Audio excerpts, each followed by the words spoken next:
Hi everybody, it's Coach Pete with academicrecruits.com coming to you today to make a couple of points and suggestions that I left out of the first two video blogs we posted. First of all, I've been getting killed by a lot of my friends for the production quality and the crooked $2 sign behind me.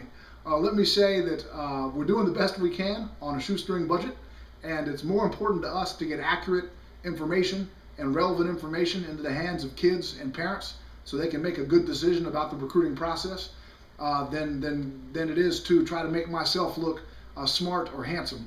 I certainly don't have enough money to accomplish either one of those goals, so I guess it is what it is. Now, the two things I wanted to mention that we forgot or left out the last couple of blogs. One, we talked about doing your work early. And one really important thing that we accidentally left out is the NCAA Clearinghouse. It's very, very important that you register with NCAA Clearinghouse as soon as you possibly can. And the reason for this is you never know what might happen or what might go wrong. I've seen kids with great grades, a high SAT or ACT, wind up declared ineligible because of a particular nuance or subtlety within the rules. For example, McPherson Moore is a great kid. He went to MICDS in St. Louis, which is kind of a hoity-schmoity fancy private school. And being hoity-schmoity, they didn't want to call English 4 English 4. Instead, they called it the Cuba Project.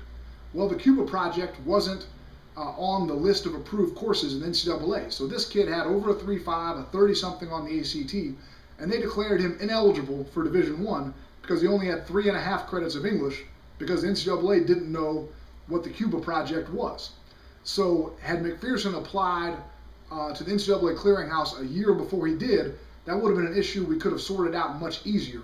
As it was, we happened to have Coach Bill Foster, who works with us with academicrecruits.com. He knew some higher-ups in the NCAA.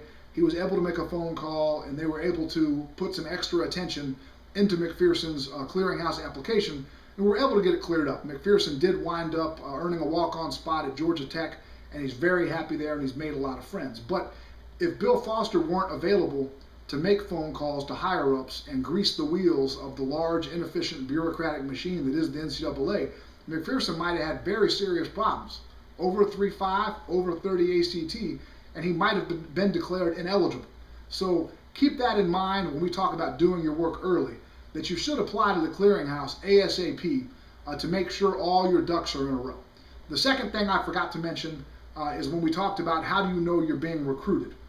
When a university comes to your high school or comes into a gymnasium in the summertime and they're there specifically to see you, that is a great sign, a great sign. And in fact, right before the scholarship offer, the hierarchy goes computer-generated mail out, phone call, handwritten letter, phone call from the head coach, pressure being applied to come visit the school unofficially. And then when they come to see you play specifically, especially if it's at your school, you know that interest is legit. And then finally, of course, the scholarship offer.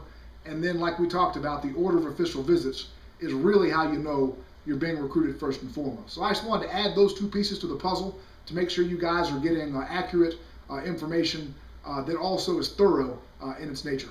I appreciate y'all's time, and we will get back with you on Monday. We're going to try to do these blogs Monday through Friday. Thanks so much for listening.